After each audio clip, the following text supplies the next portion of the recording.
Dear viewers, welcome to this recorded service for February the 22nd, 2026. In the recent past, my online services originated from Mornington in Victoria and Cairns in Queensland. But I've relocated yet again, and since November last year, have landed with Hoffmann siblings who come and go from this new house in the Lake Macquarie area of the central coast of New South Wales, 20 minutes drive south of Newcastle. It's Awaba country, and I recognise respectfully the Awaba custodians, past and present, of these lands and waterways. There's much to explore here, traditional and new. Well, with many distractions, the content of today's reflection was late to arrive in my head. I needed a trigger in lieu of today's Bible reading, Genesis 50, verses 15 to 20. This reading is about Joseph's brothers who intended to harm him when they sold him into slavery, with the godly Joseph quickly and willingly forgiving them on their approach to ask for his pardon. As morally important as this lesson is about not bearing a grudge, the Old Testament context surrounding this teaching felt suddenly remote, and I preferred a more contemporary kind of reflection today. We will sing or listen to one recorded hymn, number 93, Prayer of St. Francis. And today there are no bells and whistles, no videos, art or images, which I usually insert, only spoken words on Templar themes, but I believe Ange is going to insert some references anyway. When fellow elders in our group meet online, our connections are stimulating and open-hearted. It struck me that the wisdom of our current group of 14 TSA elders, spiritual, intellectual, community-based, amounts to a massive resource. Borrowing from each other's past services and reflections is freely encouraged. So I turned to insights expressed in each edition of Templar Reflections since its first publication in 2013. Prior to that, it had been called the Templar Record. Templar Reflections is more than a newsletter, more like a journal, with invited contributions from members or from other sources, but largely written by elders on a given theme. Mark Hellman, in the first year in December 2013, the Then and Now edition, wrote, and I quote, "Over 150 years of Templar history and experiences gives us much to reflect on and savour. That was then, though, and our time is now. How can we make the best of situations and issues involving and confronting us today so that future generations of Templars might similarly reflect on our decisions and achievements?" Then and Now was edited by Renate Weber and Christa Lingham and drew on Renate and Herta Uhlhau's experiences as delegates in Canberra to the Common Dreams Conference at the Australian National University in September 2013, where they attended lectures and workshops. Herta's lead piece was her, quote, "attempt to gain some perspective on where our small, unusual faith community sits in the contemporary Australian thoughtscape," end quote. Her explanation embraced Templar thinking or theology, our evolution and our adaptations, and our community building. These themes recur in the words of elders across the many editions of Templar Reflections over 15 years. What a terrific archive. And speaking of archives, the incredible research of Doris Frank, published at the end of each edition since 2013, would form at least another address like this one. Note to self. Doris's tireless research continues to enrich our community. From the June 2014 edition on God and nature, Theo Richter expressed a very Templar opinion in this summing up.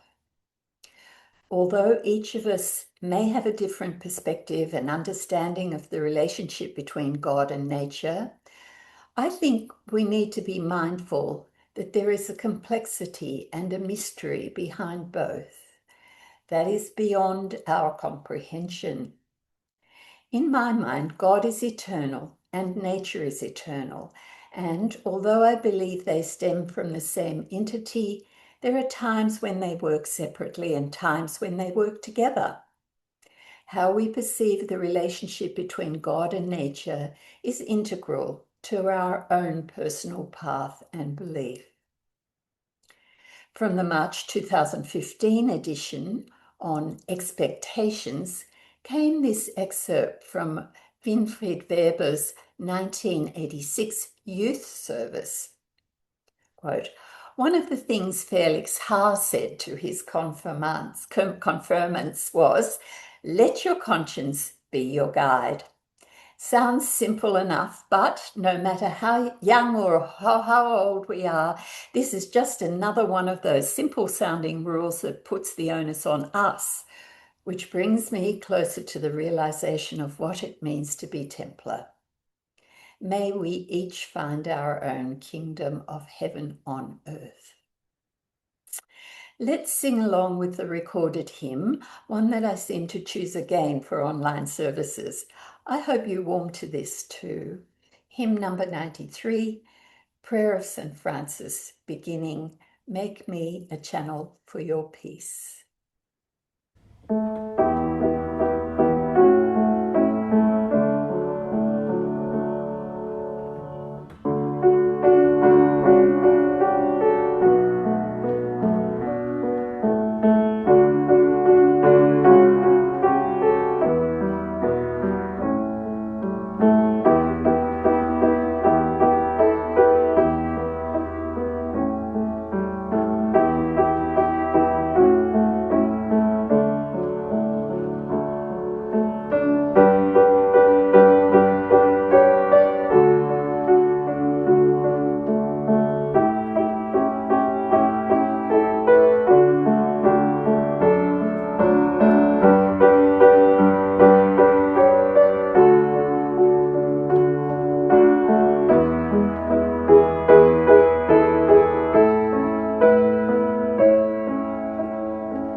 This is from September 2016 on time, where Tilman Roof concluded, "The doomsday clock helps make it implausible for any leader to claim ignorance of the profound existential threats of nuclear war and climate disruption, which demand our urgent attention.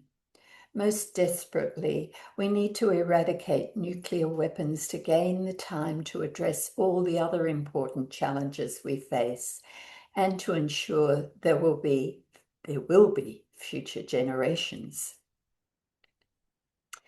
In the March 2017 edition, Light and Dark, Renate Weber quoted renowned inspirational author Og Mandino, quote, "I will love the light, for it shows me the way. Yet I will endure the darkness because it shows me the stars." The September 2018 edition, Being Templar, was one I coordinated with Christa Lingham. Bearing in mind I was a relative newbie elder and editor, so I have only praise for the dedicated work over so many years of my wise peers. Christa and I summarized Being Templar in our introduction, like this. For present-day Templars, our understandings are likely to be quite different from those of earlier days. We still identify as an independent faith community, but for many it is the social connection within the community that is important. Even if the religious aspect seems no longer as relevant, the ties to our cultural roots are strong. The recent Future Forums certainly revealed that social community is important to Templars, as shown by Mark Hellman on the findings of the forums. Remember those Future Forums, those workshops? They led to a new strategic plan and new directions. Irene Buzo drew on her earlier PhD research on the Templars in Melbourne for her contribution to the Language and Identity edition of 2019. Her insights included this. It is rare to find a community where bilingualism is stable. Despite a significant shift to English, the Temple Society Australia is not yet a totally monolingual community. The Templar community can be proud of its bilingual vitality and spiritual development. Increasingly, young people relate to others in different places via the internet. They've become world kids who need bilingual and intercultural skills for global participation. Immigrant children still have an advantage. In the Words, Words, Words edition of 2020, Christine Roof wrote on becoming an accidental author as she embarked on a family memoir. Christine wrote, "Authors often talk about writer's block when the words just won't come. My advice is just write something. It's easier to edit something than nothing." I found the words came to me most easily when I wasn't thinking about them, that is, while swimming or walking. The challenge then was to remember them by the time I got home. A notepad next to the bed is not a bad idea for the words that sneak up on you during the night. As we are approaching the end of an extended concentration span, thanks for concentrating, excerpts from editions over the last 4 years will now be short and sharp. If I could change one thing, I would want the world to be a little kinder and more respectful. Imagine a world where people think before they speak or act and decide whether it is really worth it. Eleanor Klenk.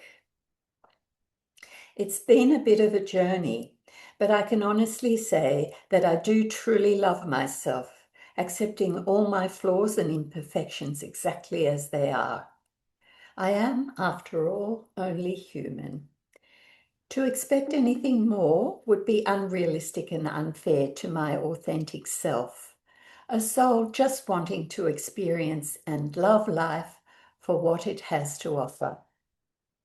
Jessica Blackwell, My Story of Self-Love. My grandmother's faith was strong and pure. Trust in God and God will provide. While I don't share her perception of God, I do feel the presence of something greater, beyond ordinary cognition, an unshakable, ever-constant presence. Anna Beilharz.